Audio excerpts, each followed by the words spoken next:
Hello, lovely listener. I'm your host, Lindsay, and you're listening to Two Cents Podcast, your audible anthology. This episode, we'll be having a look at Gabbie Hanna's latest poetry book, Dandelion. Though its 4 out of 5-star rating on Amazon contrasts the various videos that were made in reaction to it, I'd like to give my 2 cents and hopefully broaden the opinion camp. With that, cue the intro.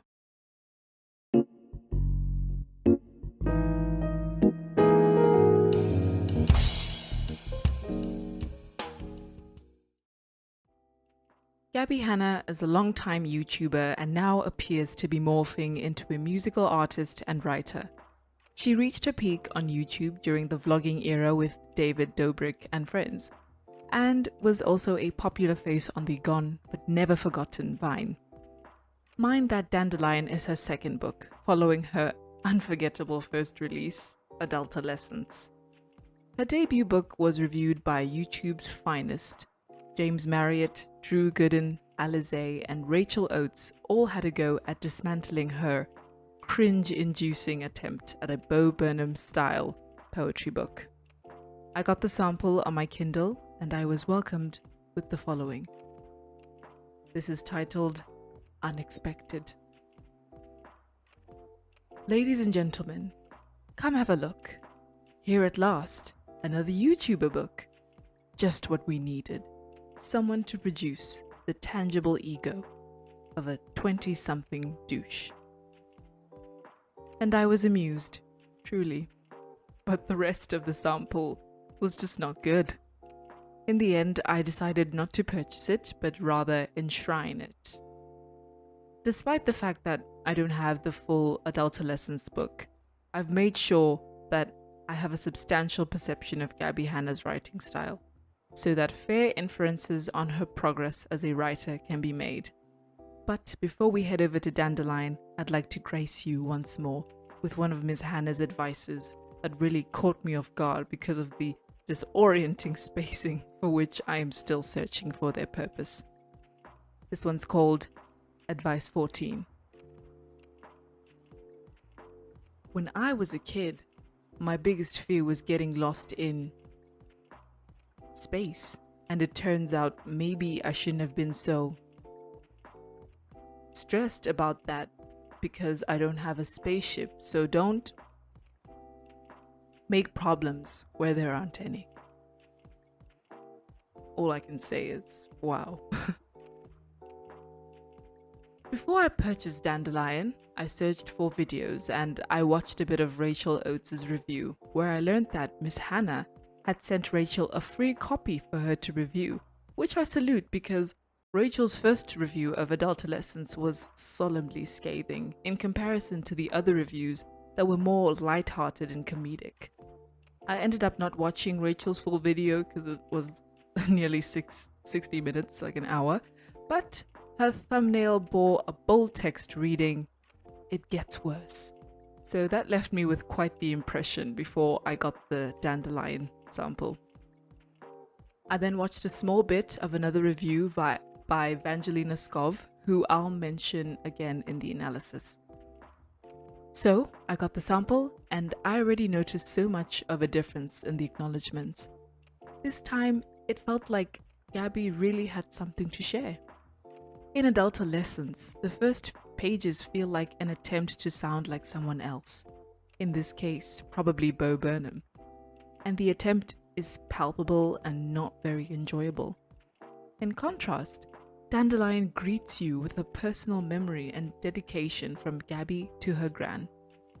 Her gran had saved a newspaper clipping of a poem written by Gabbie, which was written 16 years ago, and it's probably one of my favorites from the book. It reads,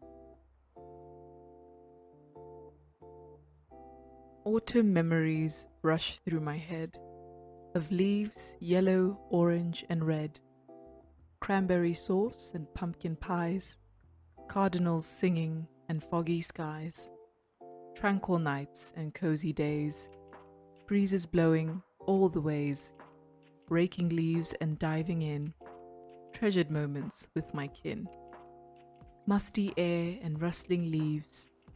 I will cherish these autumn memories. How pleasant.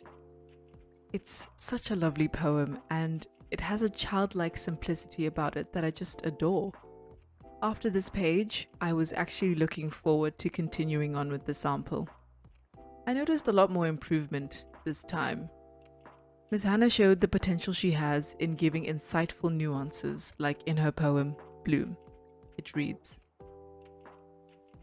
I was 26 years old when I saw my first flower, and instead of rejoicing in its beauty, I mourned for all the years I was blind. On the other hand, I did pick up a try-hard vibe in some of the other poems, which made me reminisce on the shower thought / tweet type of content that was most of adultolescence. But the thing is, the poems that did feel like she was trying too hard were too raw. And there's nothing wrong with raw. Raw expression and subject matter can be brilliant.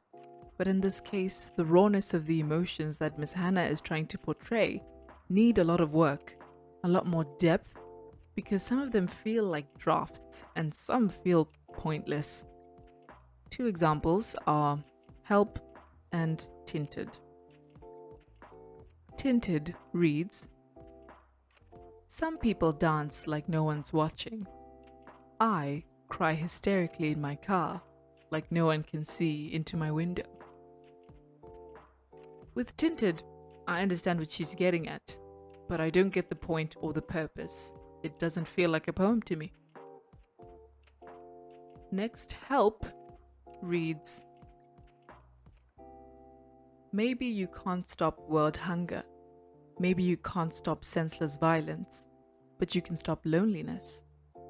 Maybe you can't offer food and water. Maybe you can't offer solutions, but you can offer your time. Maybe you can't change the past. Maybe you can't change the world, but you can change. You can keep your fake care. You can keep your thoughts and prayers, but you can give someone your heart. Maybe you can't be a hero. Maybe you can't be a savior, but you can be a friend. You know, she had a good concept, and the structure would have been great to create that contrast between the problem and solution, if only it just made sense. The poem starts off okay for the first 6 lines, but what follows after is really confusing and it messes up the message. Quote, maybe you can't change the past. Maybe you can't change the world, but you can change. You can keep your fake care. You can keep your thoughts and prayers, but you can give someone your heart? I am purely confused. So I can keep my fake care, thoughts and prayers, but I can give someone my heart. My heart, where these thoughts and prayers are motivated? It doesn't make sense to me, and I feel like she's contradicting herself. Therefore, I concur. The message of selflessness is good, but just poorly expressed here. Nonetheless, I purchased the book for my Kindle for $8.60, $9 less than a printed copy. Her first book was called out for wastage of paper, which I agree. But I think Dandelion is much better in terms of space usage, and I give the illustrations most of the credit. However, Vangelinaskov, who I mentioned earlier, spoke in her video about the problem that Gabbie Hanna has with her 2 or 3 line poems that are essentially tweet-worthy and take up less than a quarter of a page. While it is understandable that Ms. Hanna had a page number to meet, I think her page filler poetry hinders her progress and could be creating a bad habit of just wanting to fill pages, then sprinkling the occasional page with a good write. Alas, in diving into the book, I decided I'd divide my reactions into 3 groups. Fairly good, potential, and bad.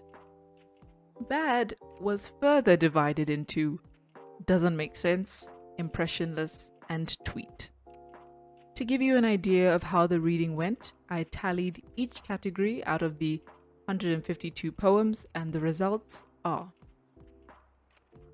23 fairly good poems, which is 15% of the book, 32 poems with potential, which is 21% of the book, 9 truly bad poems, which makes 5%, 28 poems that didn't make sense, which is 18% of the book, 58 poems that were impressionless, which is 38%, and the lowest of the low, tweets masquerading as poems, made up 5% of the book.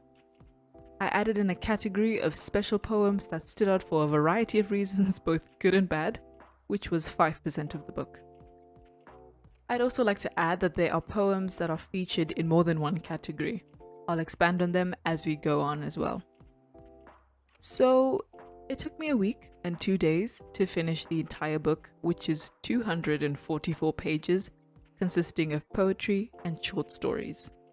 As I mentioned before, I split my reactions into categories, and I'll read a poem from each and explain why that certain poem is in its category. Starting us off in the fairly good poetry section is Blind.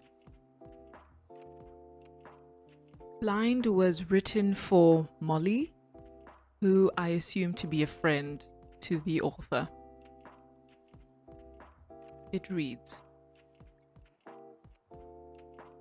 "What a cursed blessing to be forced into guessing the contents of a heart without the costume of pride.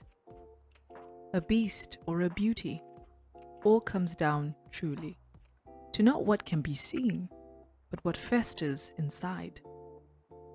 No shallow perception means no misconception. You can't be distracted by the vanity dance. It makes me wonder, who'd choose this power of the shield from deception if given the chance?" First and foremost, what I really appreciated about this poem is on the previous page is a copy of it in Braille, and it just warms my heart to see the specialization of the poem for friends that are blind. I genuinely enjoyed this poem. Its structure and rhythm are well done, but it is the message that really struck a chord with me. Miss Hanna discusses how those who are blind perceive people, and how their perceptions are grounded on the contents of the heart, rather than superficial things like appearances that she calls the costume of pride. I love the lines, "No shallow perception means no misconception," because of how true they are.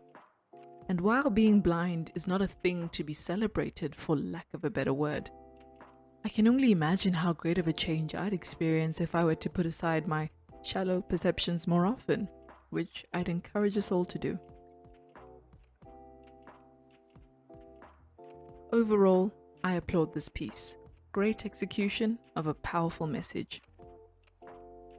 Next up, we have the poems with potential, which are the second largest category. The poem I chose is Platonic. Here it goes. Your friendship feels like rejection. That's it. There are many short poems out there that do justice to this poetic niche, but I'm afraid Platonic doesn't cut it.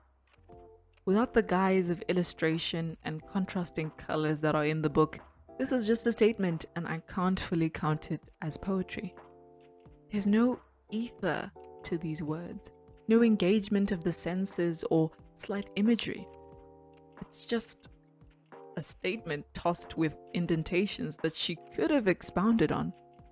It says, "Your friendship feels like rejection, rejection of love." The classic case of unrequited sentiments. There's so much you could do with this feeling of one-sided affection. You could branch off and talk about how friendship is innately benign, but in such a case, it becomes a sore dagger to the heart because the feelings do not match.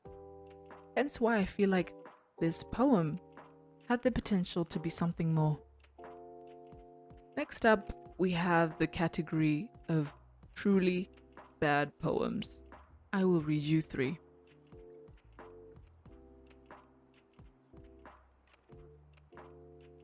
Number 1 is Plagiarism. It reads, "You can't take credit for my sadness. I earned this on my own." Number 2 is Commitment. "I don't want a boyfriend. I just want a guy to hang and grab food with almost every day and cuddle with every night, who I can introduce to my parents and also doesn't talk to other girls in any romantic capacity. And maybe in the future, if it's something we both mutually decide is financially and personally right for us, buy a home and start a family. Nothing serious.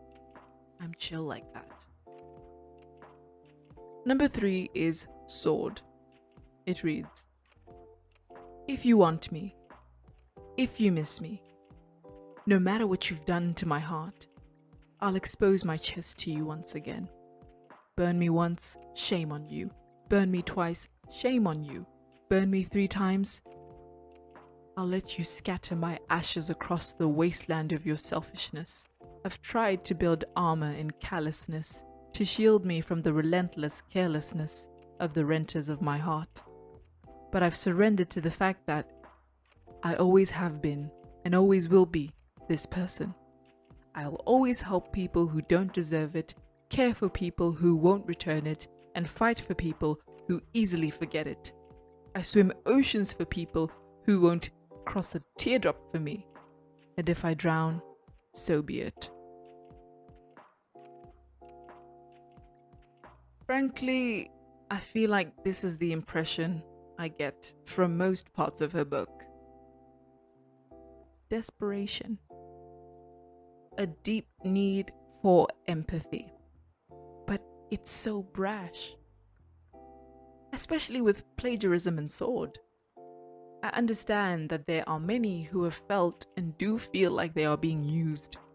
But given that this is meant to be poetry, we need to draw the line between a rant and a poem. Yes, there are poems that have an informal tone, but various elements like diction, rhythm, and structure help maintain their claims to be poems. On top of that, I wish she planned her poems because once again, they feel like drafts waiting to morph into something more poetic. That doesn't necessarily mean that she needs to use elaborate sentences and big words, but what she's missing is expressed in the following quote. "Prose and verse writers are always searching for the right word, whereas the poet has a way with words that provides him the upper hand. Poets use words that are common. They just have the ability to give them new meaning and dimension. And that's what's lacking here." Then we have the impressionless poems that are generally forgettable, some of which I'd regard to be the page fillers of the book. I'm combining them with the poems that didn't make sense because at many times, some poems share these 2 categories. Together, these categories make up 56% of the book. So that should say something, probably. I'm not going to get deep into them, but here are a few.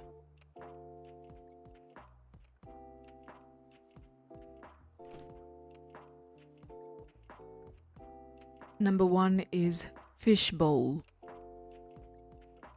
"I keep every business card someone hands me as a reminder of all the people I'll never remember." Number 2 is titled Prostitute. It's a bit iffy, mind you. "My therapist reminds me a lot of my ex. He makes me cry at least once a week, but I keep going back to him." Honestly, take that as you may, but I'd love to get your thoughts in the comments. Number 3 is Stalker. It reads, "I tried to follow my dreams, but they got a restraining order." Number 4 is Coin. I want you to know how much I resent you, but I can't tell you how much I hate you without revealing how much I loved you. For the 10th time. And then number 5 is users. It reads, I do cool things for people so that they'll like me. Then worry that they only like me because I do cool things for them. I'm getting a bit tired, aren't you? Now, number 6 is the last one, and it is titled Walk. Your advice was to run from the cops, but I still trusted you with my freedom. I still don't know what she means here, and yet these are merely a teardrop in the ocean of impressionless poems that stain the pages of this book. Now, I understand that stain is a strong word, but I feel like Gabbie has shown what she's capable of in poems like Blind and Bloom. But her good writing can't be fully enjoyed because it's constantly being disturbed by these page fillers. From my understanding, Dandelion took 3 years to complete, and my reaction is still undecided because many factors are at play. After all, she's not just a writer, she has other things grabbing her attention. But I hope you get my point. These mediocre poems are an obstruction.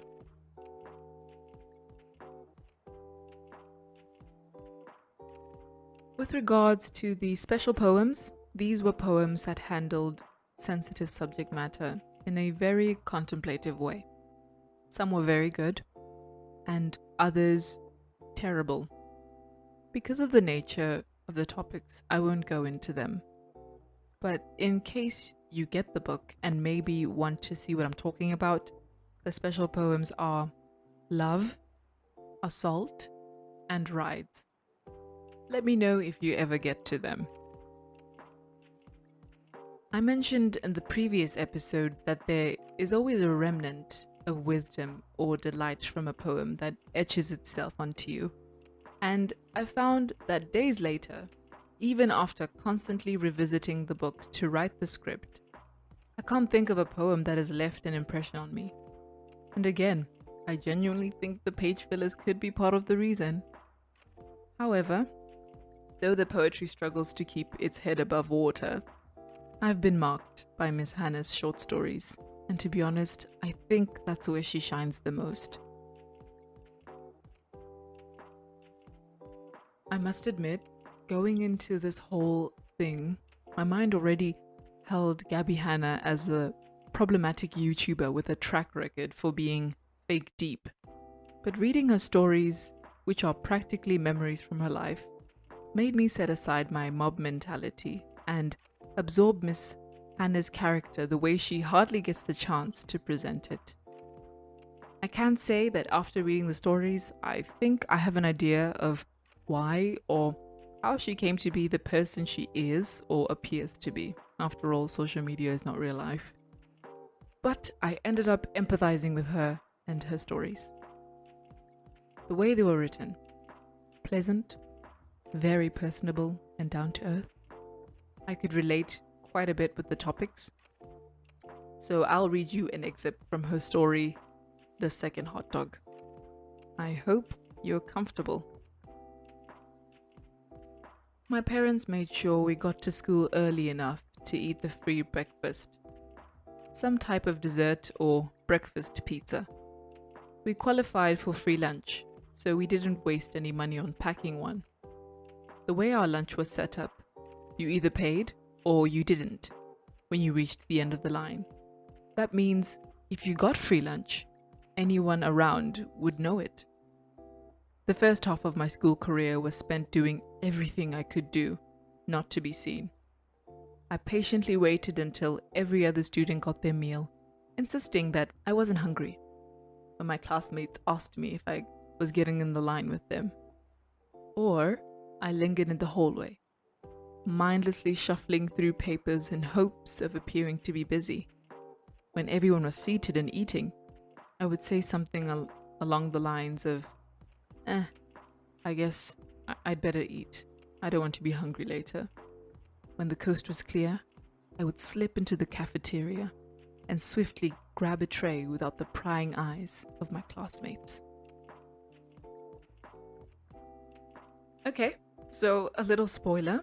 This story deals with self-esteem issues as well as body image, and I personally think it carried a substantial message, and I applaud Ms. Hanna for her vulnerability. So we're nearing the end of the book review, and I made it a point to ask and answer this question. What was Dandelion about? And I'll say it here and on my rating. Dandelion, being the author's second book, has an autobiographical essence about it, but it is definitely a step up from her first release.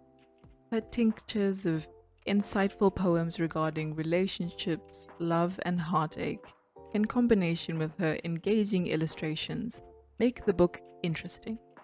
However, there's still a lot to work on. Less page fillers, incomplete ideas, and unpolished work, and more thoughtful work like we see in her short stories. One can only read about the bitterness of a breakup or heartache so many times, and I hope the author takes this into consideration for her next work. It's a 2.5 stars out of 5 from me. Alrighty, so that brings us to the end of this episode. Gabbie Hanna's Dandelion, the good, the bad, and the potential. Thank you for sticking around and hearing what I have to say. And if you get the book or have something you want to add, you're more than welcome to comment or contact me, either on social media or email if you want to discuss it further. I give many thanks, kisses, and virtual hugs to the lovely listeners that poured out their support in the previous episode. It was my first episode and I was so nervous to put it out. Your support means so much to me and your responses were truly humbling and encouraging. I'm glad that this work is adding value to your thoughts, and I thank you once more for your time. With that, if you'd like to join me again for another episode, I'd appreciate a follow on the podcast's Instagram at 2centspnf and a subscription to the podcast's YouTube channel, where the date for the next episode will be posted. If you'd like to purchase Dandelion, I'll add a link to the website. And if you'd like to read a little bit more, you can check out the mini blog post where I discuss the episode's cover art. Till next time.